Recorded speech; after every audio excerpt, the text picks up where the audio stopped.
नमस्कार मित्रों, मैं मैत्री सिंह आप सभी को एक बार फिर से हमारे इस गुरु संस्कार चैनल पर स्वागत करती हूँ। दोस्तों, आज हम एक बार फिर से रामायण से जुड़ी एक घटना लाने जा रही हूँ। दोस्तों, आप इसे ध्यान से देखिए और समझने की कोशिश कीजिए कि लेखक इस कथा में क्या बतलाना चाहते हैं। तो चलिए दोस्तों, जानते हैं यह पूरी कथा।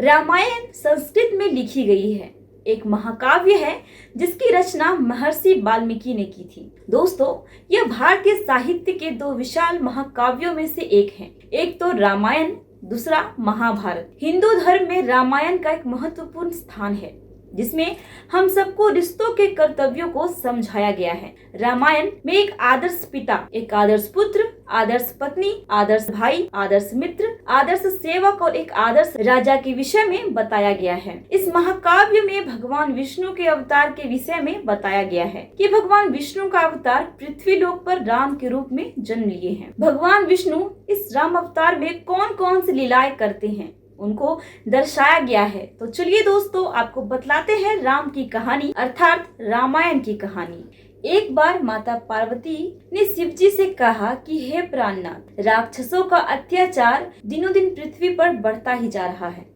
आप पृथ्वी वासियों का पुकार कब सुनेंगे? यह बात सुनकर भोलेनाथ बोले, हे देवी, पृथ्वी वासियों का उद्धार करने के लिए भगवान विष्णु का 7वां अवतार बहुत ही जल्द होने वाला है। तब माता पार्वती ने भगवान शिव से पूछा, हे नाथ, भगवान विष्णु का 7वां अवतार कौन सा होगा? तब भगवान शिव ने कहा, वह अवतार राम अवतार होगा। तब माता पार्वती ने पूछा, राम अवतार ही क्यों? तब भगवान भोलेनाथ ने उसको राम जन्म की पूरी घटना बताई। भोलेनाथ माता पार्वती से वह कहते हैं कि पुराणों के मुताबिक राम के जन्म के बारे में भगवान शिव ने माँ पार्वती को बताया था। वही आज हम आपको बताने जा रहे हैं कि भगवान राम ने जन्म क्यों लिया था। एक कहानी है कि ब्राह्मणों के शाप के कारण प्रताप, भान, अरिमर्दन और धर्मरुचि तीनों रावण, कुंभकर्ण और विषिभन बने। रावण ने अपनी प्रजा पर बहुत अत्याचार किए। एक बार तीनों भाइयों ने घोर तप किया। उनके तप से ब्रह्मा जी खुश होकर उनसे वर मांगने को कहा। इस पर रावण ने कहा कि हे प्रभु, हमें ऐसा वर दीजिए जो कि वानर और इंसान दोनों जातियों को छोड़कर और किसी के मारे से न मरे। यह वर दीजिए। शिव जी ने और ब्रह्मा जी ने रावण को यह वर दिया। शिव जी आगे माता पार्वती से कहते हैं कि राम अवतार भगवान विष्णु का 7वां अवतार माना जाता है। यह अवतार भगवान विष्णु को रावण का वध करके संसार में धर्म की स्थापना करने के लिए हुआ था। भगवान विष्णु को यह अवतार रावण की एक गलती के कारण लेना पड़ा था। राम अवतार लेकर भगवान ने रावण को उस गलती का दंड दिया था। राम का जन्म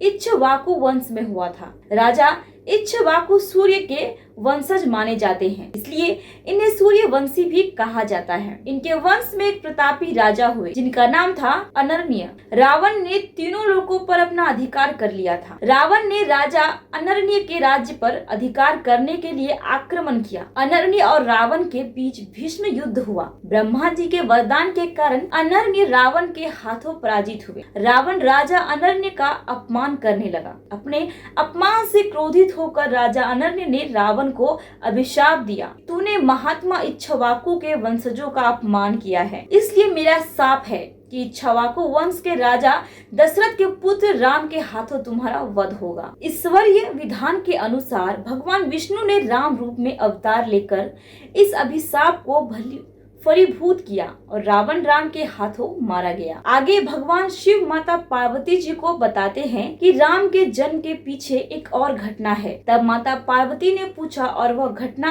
क्या है? तब भगवान शिव ने उनको बताया कि आपके गुरु के श्राप के कारण भगवान विष्णु को राम का अवतार लेना पड़ा था। तब पार्वती ने शिव जी से वह घटना बताने को कहा। तब भगवान शिव बताते हैं कि देवर्षि नारद को इस बात का बहुत घमंड हो गया था कि कामदेव भी उनकी तपस्या व ब्रह्मचार्य भंग नहीं कर पाए। देवर्षि नारद ने यह बात भगवान शंकर को बताई। तब शिव जी ने कहा कि इस बात को भगवान विष्णु के सामने इतने अभिमान के साथ नहीं कहना। शिव के मना करने के बाद भी नारद मुनि ने यह बात भगवान विष्णु को बताई। तब भगवान विष्णु समझ गए कि नारद मुनि में अहंकार आ गया है।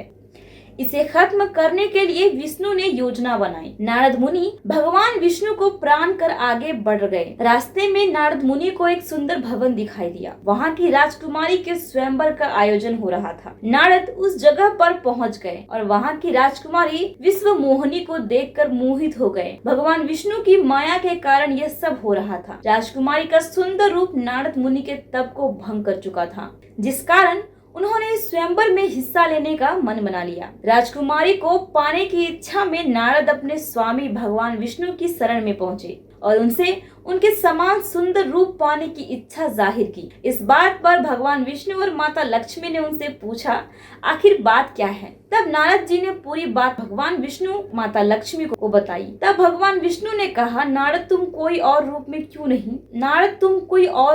क्यों नहीं मांग लेते? तब नारद ने कहा, हे प्रभु, इस संसार में आपसे बढ़कर कोई भी रूपवान नहीं है। और नारद जी हठ करने लगे। तब भगवान विष्णु ने नारद की इच्छा अनुसार उन्हें रूप दे दिया, लेकिन नारद यह नहीं जानते थे कि भगवान विष्णु का एक वानर रूप भी है। हरि रूप लेकर नारद उस स्वयंवर में पहुंच गए। उन्हें अपने आप पर इतना अभिमान हो गया था कि उन्होंने एक बार भी अपना चेहरा नहीं देखा। नारद को इस बात का विश्वास हो गया था कि हरि रूप को देखकर राजकुमारी उन्हीं के गले में वरमाला पहनाएंगी, लेकिन ऐसा नहीं हुआ। राजकुमारी ने उन्हें छोड़ भगवान विष्णु के गले में माला डाल दी। वहाँ पर आए हुए सभी लोग नारद के रूप को देखकर हंस रहे। नारद को कुछ भी समझ में नहीं आया। तब उन्होंने सरोवर में जाकर अपना चेहरा देखा और उन्हें भगवान विष्णु पर क्रोध आया। क्रोध में वंश में आकर नारद जी ने भगवान विष्णु को श्राप दे दिया और कहा कि जैसे मैं स्त्री के लिए धरती पर व्याकुल था, वैसे ही आप भी मनुष्य रूप में जन्म लेकर स्त्री के वियोग से व्याकुल होकर धरती पर भटकेंगे और उस समय आपकी वानर ही सहायता करेंगे। लेकिन जब भगवान की माया का प्रभाव हटा तब नारद जी को अपनी गलती का एहसास हुआ और उन्होंने भगवान से तुरंत क्षमा मांगी। माना जाता है कि ब्रह्म ऋषि नारद के दोनों ही श्राप फलीभूत हुए।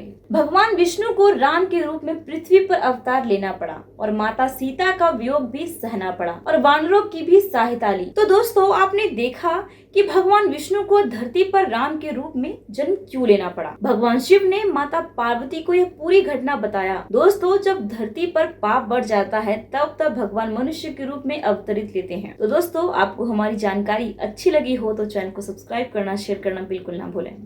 धन्यवाद।